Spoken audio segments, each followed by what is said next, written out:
Hola, ¿estás escuchando? Te lo leo. En este podcast quiero compartir con vos mi pasión por la literatura. Cada episodio te acerca a cuentos, relatos o poemas de todos los tiempos y latitudes, elegidos por el simple placer de haberlos disfrutado. Soy Andrea Butler y espero que este también sea tu lugar.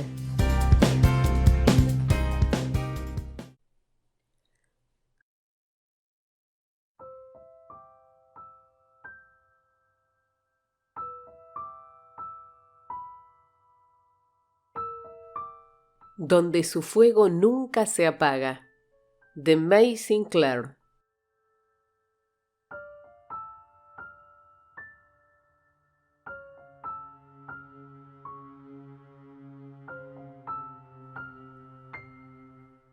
No había nadie en el huerto. Enriqueta Lee salió furtivamente al campo por el portón de hierro, sin hacer ruido.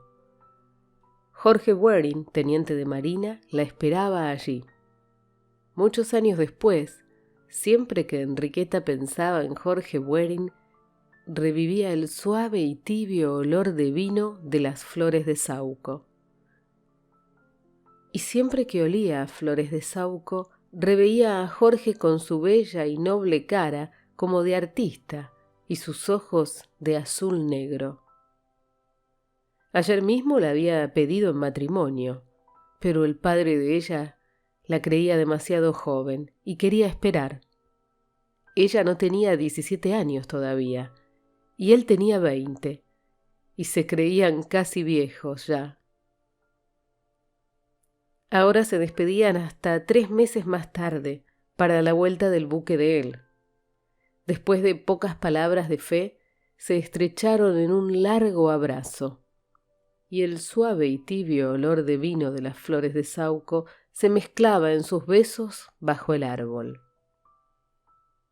El reloj de la iglesia de la aldea dio las 7, al otro lado de campos de mostaza silvestre.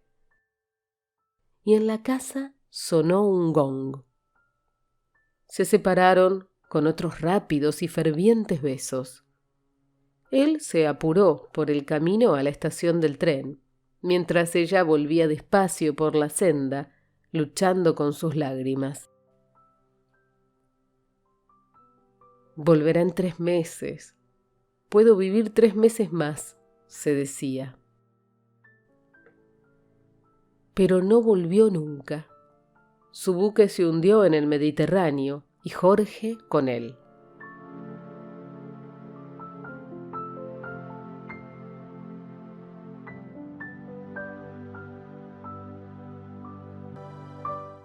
Pasaron 15 años. Inquieta esperaba Enriqueta Lee sentada en la sala de su casita de Maid Vale, donde habitaba solo desde hacía pocos años, después de la muerte de su padre.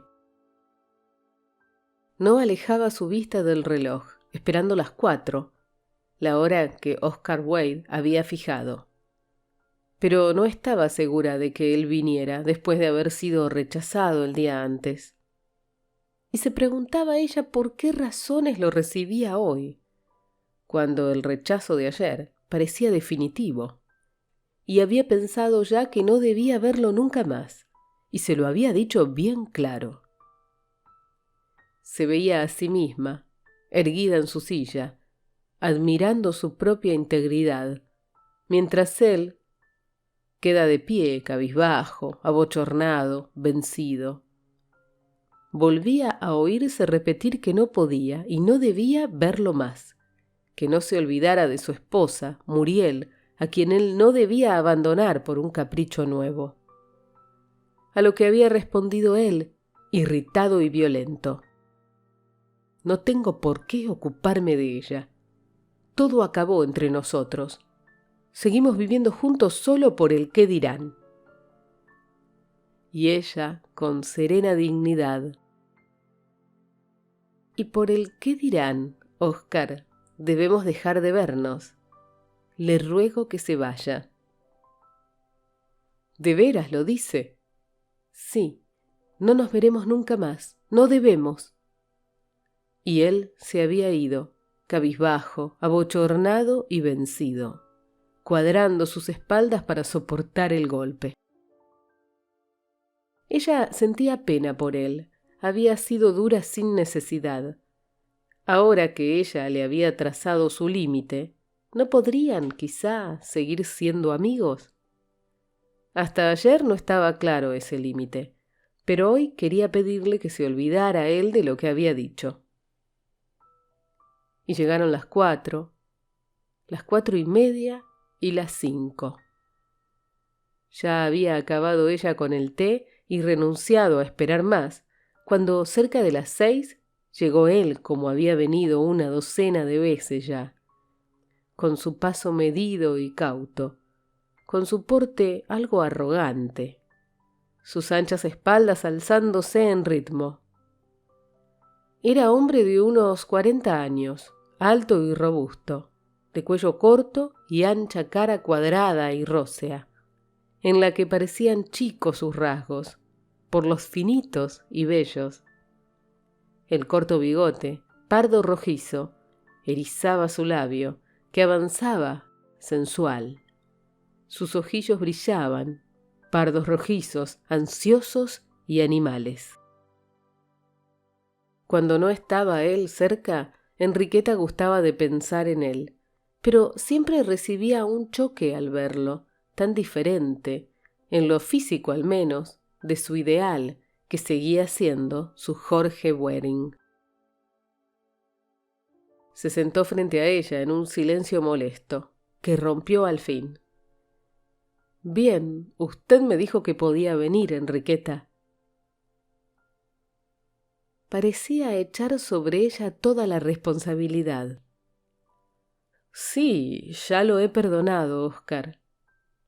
Y él dijo que mejor era demostrárselo cenando con él, a lo que ella no supo negarse, y simplemente fueron a un restaurante en Soho. Oscar comía como gourmet, dando a cada plato su importancia, y ella gustaba de su liberalidad ostentosa sin la menor mezquindad. Al fin terminó la cena. El silencio embarazoso de él, su cara encendida, le decían lo que estaba pensando. Pero, de vuelta, juntos, él la había dejado en la puerta del jardín. Lo había pensado mejor. Ella no estaba segura de si se alegraba o no por ello. Había tenido su momento de exaltación virtuosa, pero no hubo alegría en las semanas siguientes. Había querido dejarlo porque no se sentía atraída y ahora, después de haber renunciado, por eso mismo lo buscaba.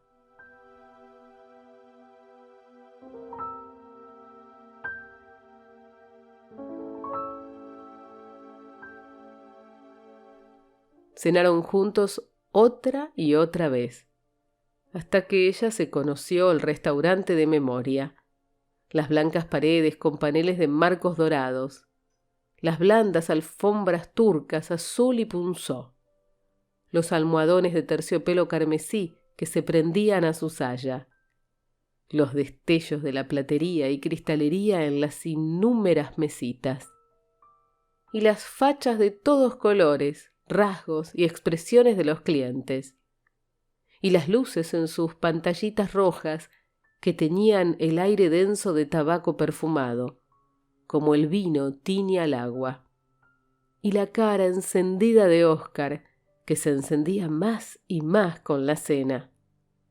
Siempre, cuando él se echaba atrás con su silla y pensaba, y cuando alzaba los párpados y la miraba fijo, cavilando, ella sabía qué era, aunque no en qué acabaría.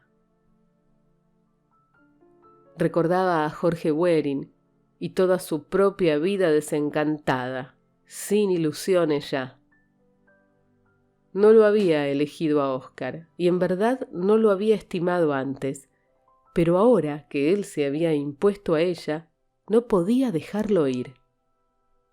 Desde que Jorge había muerto, ningún hombre la había amado, ninguno la amaría ya. Y había sentido pena por él.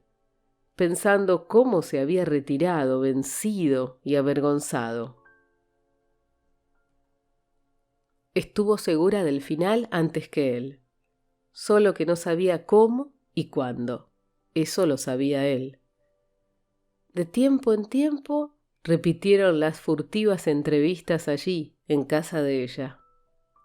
Óscar se declaraba estar en el colmo de la dicha, pero Enriqueta no estaba del todo segura.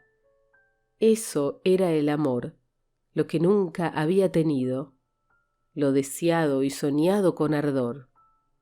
Siempre esperaba algo más, y más allá, algún éxtasis celeste, supremo, que siempre se anunciaba y nunca llegaba.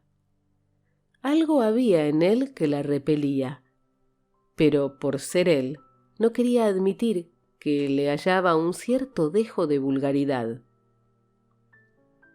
Para justificarse, pensaba en todas sus buenas cualidades, en su generosidad, su fuerza de carácter, su dignidad, su éxito como ingeniero. Lo hacía hablar de negocios, de su oficina, de su fábrica y máquinas.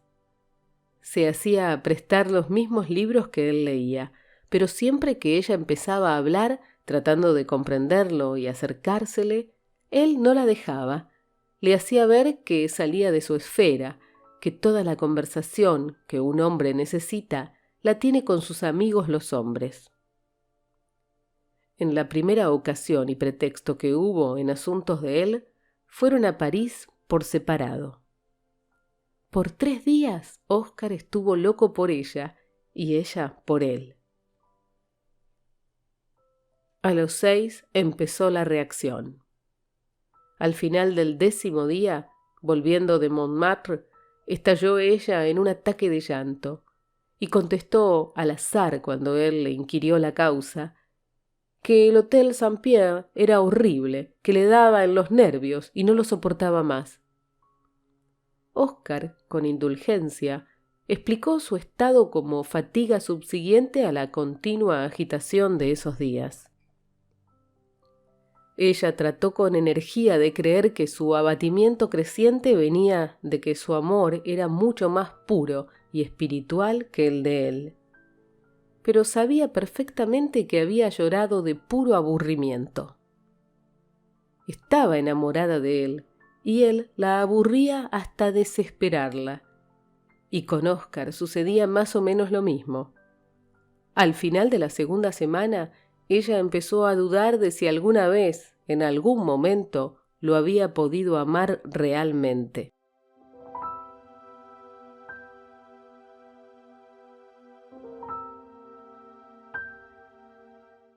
Pero la pasión retornó por corto tiempo en Londres. En cambio se le fue despertando el temor al peligro, que en los primeros tiempos del encanto quedaba en segundo término. Luego, al miedo de ser descubiertos, después de una enfermedad de Muriel, la esposa de Óscar, se agregó para Enriqueta el terror de la posibilidad de casarse con él, que seguía jurando que sus intenciones eran serias y que se casaría con ella en cuanto fuera libre. Esta idea la asustaba a veces en presencia de Óscar, y entonces él la miraba con expresión extraña, como si adivinara, y ella veía claro que él pensaba en lo mismo y del mismo modo. Así que la vida de Muriel se hizo preciosa para ambos, después de su enfermedad. Era lo que les impedía una unión definitiva. Pero un buen día, después de unas aclaraciones y reproches mutuos que ambos se sabían desde mucho antes, vino la ruptura, y la iniciativa fue de él.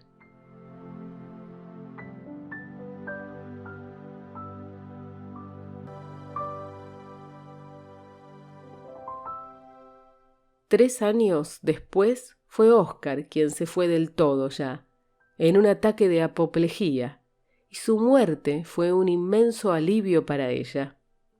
Sin embargo, en los primeros momentos se decía que así estaría más cerca de él que nunca, olvidando cuán poco había querido estarlo en vida. y antes de mucho se persuadió de que nunca habían estado realmente juntos. Le parecía cada vez más increíble que ella hubiera podido ligarse a un hombre como Oscar Wilde. Y a los 52 años, amiga y ayudante del vicario de Santa María Virgen en Maid Vale, diácona de su parroquia, con capa y velo, cruz y rosario, y devota sonrisa, secretaria del hogar de jóvenes caídas, le llegó la culminación de sus largos años de vida religiosa y filantrópica, en la hora de su muerte. Al confesarse por última vez, su mente retrocedió al pasado y encontróse otra vez con Oscar Wilde. Caviló algo si debía hablar de él, pero se dio cuenta de que no podría y de que no era necesario. Por 20 años había estado él fuera de su vida y de su mente. Murió con su mano en la mano del vicario, el que la oyó murmurar: «Esto es la muerte. Creía que sería horrible, y no, es la dicha, la mayor dicha». La agonía le arrancó la mano del vicario y enseguida terminó todo. Por algunas horas se detuvo ella vacilante en su cuarto, y remirando todo lo tan familiar, lo veía algo extraño y antipático ahora. El crucifijo y las velas encendidas le recordaban alguna tremenda experiencia, cuyos detalles no alcanzaba a definir, pero que parecían tener una relación con el cuerpo cubierto que había en la cama, que ella no asociaba a su persona. Cuando la enfermera vino y lo descubrió, vio Enriqueta el cadáver de una mujer de edad mediana, y su propio cuerpo vivo era el de una joven de unos 32 años. Su frente no tenía pasado ni futuro, y ningún recuerdo coherente o definido, ninguna idea de lo que iba a ocurrirle. Luego, de repente, el cuarto empezó a dividirse ante su vista, a partirse en zonas y a hacer de piso, muebles y cielo raso, que se dislocaban y proyectaban hacia planos diversos. Se inclinaban en todo sentido, se cruzaban, se cubrían con una mezcla transparente, de perspectivas distintas, como reflejos de exterior en vidrios de interior. La cama y el cuerpo se deslizaron hacia cualquier parte, hasta perderse de vista. Ella estaba de pie al lado de la puerta, que aún quedaba firme. La abrió y se encontró en una calle, fuera de un edificio grisáceo, con gran torre de alta aguja de pizarra, que reconoció con un choque palpable de su mente. Era la iglesia de Santa María Virgen, de Maid Vale, su iglesia, de la que podía oír ahora el zumbido del órgano. Abrió la puerta y entró. Ahora volvía a tiempo y espacio definidos, y recuperaba todos los detalles de la iglesia, en cierto modo permanentes y reales, ajustados a la imagen que tomaba posesión de ella. Sabía para qué había ido allí.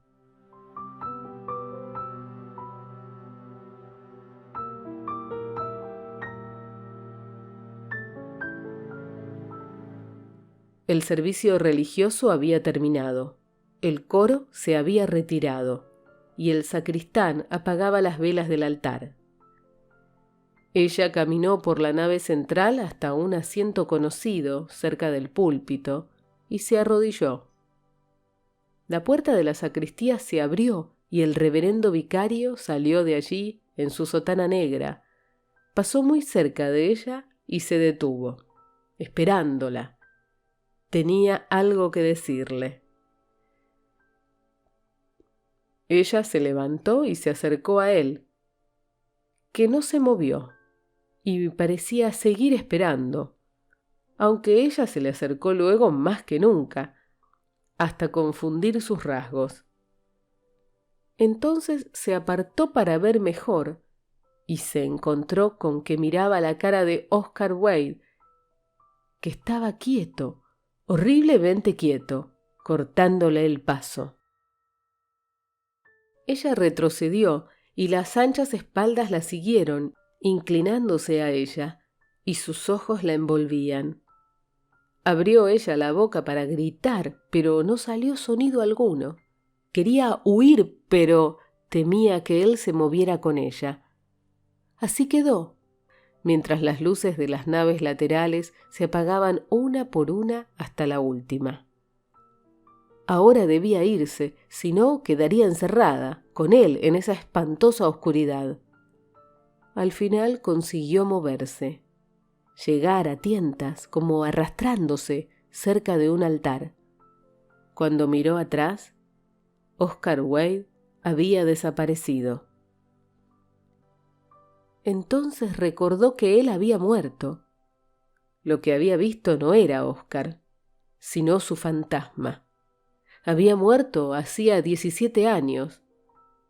Ahora se sentía libre de él para siempre. Salió al atrio de la iglesia, pero no recordaba ya la calle que veía. La acera de su lado era una larga galería cubierta, que limitaban altos pilares de un lado y brillantes vidrieras de lujosos negocios del otro. Iba por los pórticos de la calle Rivoli, en París. Allí estaba el pórtico del Hotel Saint-Pierre. Pasó la puerta giratoria de cristales, pasó el vestíbulo gris, de aire denso, que ya conocía bien. Fue derecho a la gran escalera de alfombra gris. Subió los innumerables peldaños en espiral, alrededor de la jaula que encerraba al ascensor, hasta un conocido rellano y un largo corredor gris que alumbraba una opaca ventana al final. Y entonces el horror del lugar la asaltó, y como no tenía ningún recuerdo ya de su iglesia y de su hogar de jóvenes, no se daba cuenta de que retrocedía en el tiempo. Ahora todo el tiempo y todo el espacio eran lo presente allí. Recordaba que debía torcer a la izquierda, donde el corredor llegaba a la ventana, y luego ir hasta el final de todos los corredores. Pero temía algo que había allí, no sabía bien qué. Tomando por la derecha podría escaparse, lo sabía, pero el corredor terminaba en un muro liso. Tuvo que volver a la izquierda por un laberinto de corredores hasta un pasaje oscuro, secreto y abominable, con paredes manchadas y una puerta de madera torcida al final, con una raya de luz encima. Podía ver ya el número de esa puerta, 107. Algo había pasado allí alguna vez, y si ella entraba se repetiría lo mismo. Sintió que Oscar Wilde estaba en el cuarto, esperándola tras la puerta cerrada. Oyó sus pasos mesurados desde la ventana hasta la puerta. Ella se volvió horrorizada y corrió, con las rodillas que se le doblaban, hundiéndose, a lo lejos, por larguísimos corredores grises, escaleras abajo, ciega y veloz como animal perseguido, oyendo los pies de él que la seguían, hasta que la puerta giratoria de cristales la recibió y la empujó a la calle.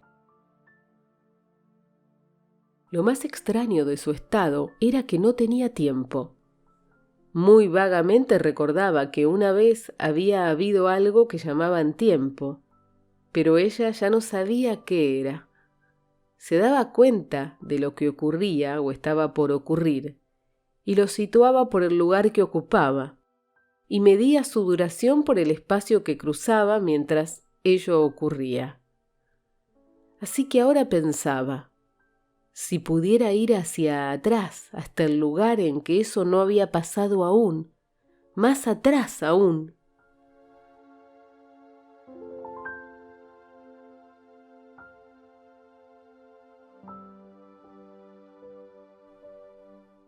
Ahora iba por un camino blanco, entre campos y colonias envueltas en leve niebla. Llegó al puente de dorso alzado, cruzó el río y vio la vieja casa gris que sobrepasaba el alto muro del jardín. Entró por el gran portón de hierro y se halló en una gran sala de cielo raso bajo, ante la gran cama de su padre. Un cadáver estaba en ella, bajo una sábana blanca, y era el de su padre, que se modelaba claramente. Levantó entonces la sábana y la cara que vio fue la de Oscar Wilde, quieta y suave, con la inocencia del sueño y de la muerte.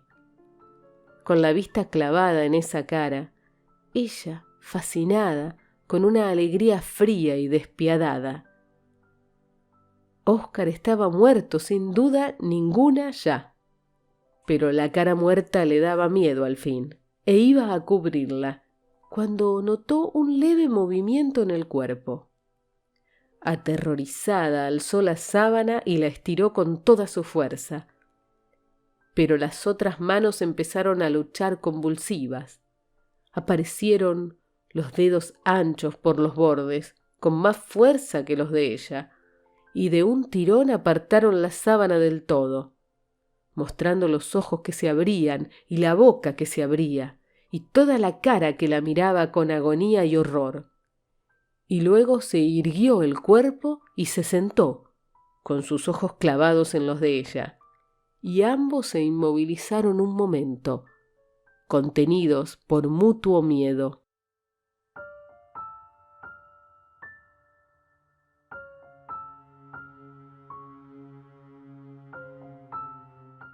De repente se recobró ella, se volvió y corrió fuera del salón, fuera de la casa. Se detuvo en el portón, indecisa hacia dónde huir. Por un lado, el puente y el camino la llevarían a la calle Rivoli y a los lóbregos corredores del hotel. Pero, por el otro lado, el camino cruzaba la aldea de su niñez. Ah, si pudiera huir más lejos, hacia atrás, fuera del alcance de Oscar, estaría al fin segura. Al lado de su padre, en su lecho de muerte, había sido más joven, pero no lo bastante. Tendría que volver a lugares donde fuera más joven aún, y sabía dónde hallarlos. Cruzó por la aldea, corriendo, pasando el almacén y la fonda y el correo y la iglesia y el cementerio, hasta el portón sur del parque de su niñez.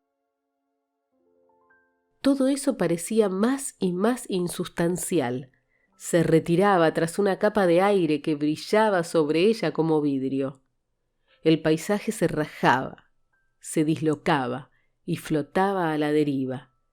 Le pasaba cerca, en viaje hacia lo lejos, desvaneciéndose, y en vez del camino real y de los muros del parque, vio una calle de Londres, con sucias fachadas, claras, y en vez del portón sur del parque, la puerta giratoria del restaurante en Soho, la que giró a su paso y le empujó al comedor que se le impuso con la solidez y precisión de su realidad, lleno de conocidos detalles, las paredes blancas con paneles de marcos dorados, las blandas alfombras turcas, las fachas de los clientes moviéndose como máquinas y las luces de pantallitas rojas.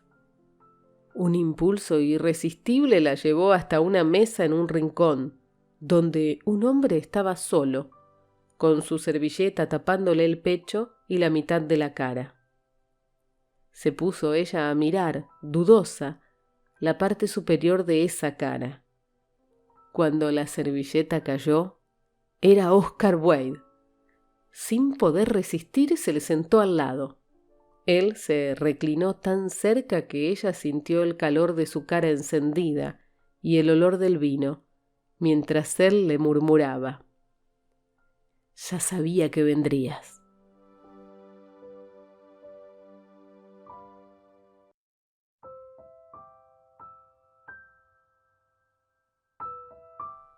Comieron y bebieron en silencio.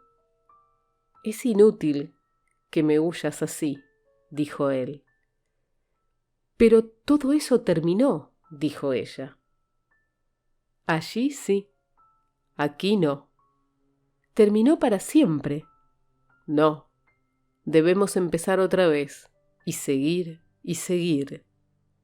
No, cualquier cosa menos eso. No hay otra cosa. No, no podemos. ¿No recuerdas cómo nos aburríamos? Que recuerde. ¿Te figuras que yo te tocaría si pudiera evitarlo? Para eso estamos aquí. Debemos, hay que hacerlo.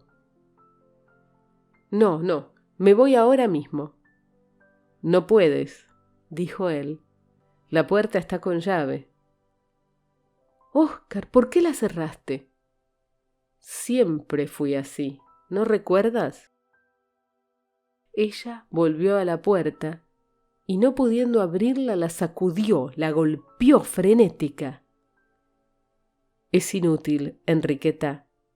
Si ahora consigues salir, tendrás que volver. Lo dilatarás 1 hora o 2, pero ¿qué es eso en la inmortalidad? Habrá tiempo para hablar de la inmortalidad cuando hayamos muerto. Ah, eso pasó. Ella se había ido muy lejos, hacia atrás, en el tiempo, muy atrás, donde Óscar no había estado nunca, y no sabría hallarla, al parque de su niñez. En cuanto pasó el portón sur, su memoria se hizo joven y limpia, flexible y liviana. Se deslizaba deprisa sobre el césped, y en sus labios y en todo su cuerpo sentía la dulce agitación de su juventud. El olor de las flores de saúco llegó hasta ella a través del parterre. Jorge Waring estaba esperándola bajo el saúco, y lo había visto. Pero de cerca, el hombre que la esperaba era Oscar Wilde. Te dije que era inútil querer escapar, Enriqueta. Todos los caminos te retornan a mí. En cada vuelta me encontrarás. Estoy en todos tus recuerdos. Mis recuerdos son inocentes. ¿Cómo pudiste tomar el lugar de mi padre y de Jorge Waring? Tú. Porque los reemplacé. Nunca. Mi cariño por ellos era inocente. Tu amor por mí era parte de eso. Crees que lo pasado afecta a lo futuro. ¿No se te ocurrió nunca pensar que lo futuro pueda afectar lo pasado? Me iré lejos, muy lejos, dijo ella. Y esta vez iré contigo, dijo él. El saúco, el parque y el portón flotaron lejos de ella y se perdieron de vista. Ella iba sola hacia la aldea, pero se daba cuenta de que Oscar Wilde la acompañaba detrás de los árboles, al lado del camino, paso a paso, como ella, árbol a árbol. Pronto sintió que pisaba un pavimento gris y una fila de pilares grises a su derecha y de vidrieras a su izquierda la llevaban, al lado de Oscar Wilde, por la calle Rivoli. Ambos tenían los brazos caídos y flojos, y sus cabezas divergían, agachadas. ¿Alguna vez ha de acabar esto?, dijo ella. La vida no es eterna. Moriremos al fin. ¿Moriremos? Hemos muerto ya. ¿No sabes qué es esto y dónde estamos? Esta es la muerte, Enriqueta. Somos muertos. Estamos en el infierno. Sí, no puede haber nada peor que esto. Esto no es lo peor. No estamos plenamente muertos aún, mientras tengamos fuerzas para volvernos y huirnos, mientras podamos ocultarnos en el recuerdo. Pero pronto habremos llegado al más lejano recuerdo, y ya no habrá nada más allá, y no habrá otro recuerdo que este. Pero, ¿por qué? ¿Por qué?, gritó ella. porque eso es lo único que nos queda. Ella iba por un jardín entre plantas más altas que ella. Tiró de unos tallos y no podía romperlos. Era una criatura. Se dijo que ahora estaría segura. Tan lejos había retrocedido que había llegado a ser niña otra vez. Ser inocente sin ningún recuerdo, con la mente en blanco. Era estar segura al fin. Llegó a un jardín de brillante césped, con un estanque circular rodeado de rocalla y flores blancas, amarillas y púrpuras. Peces de oro nadaban en el agua verde oliva. El más viejo, de escamas blancas, se acercaba primero, alzando su hocico, echando burbujas. Al fondo del jardín había un seto de alenias cortado por un amplio pasaje. Ella sabía a quién hallaría más allá, en el huerto. Su madre, que la alzaría en brazos para que jugara con las duras bolas rojas que eran las manzanas colgando de su árbol. Había ido ya hasta su más lejano recuerdo. No había nada más atrás. En la pared del huerto tenía que haber un portón de hierro que daba a un campo. Pero algo era diferente allí, algo que la asustó. Era una puerta gris en vez del portón de hierro. La empujó y entró al último corredor del Hotel Saint-Pierre.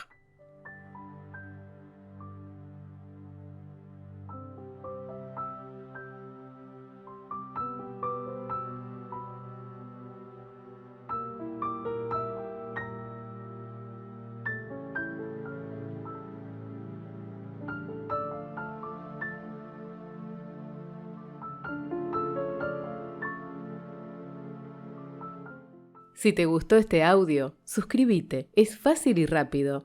Toca el botón rojo que aparece acá abajo. También podés compartirlo, así nos ayudás a llegar a más personas.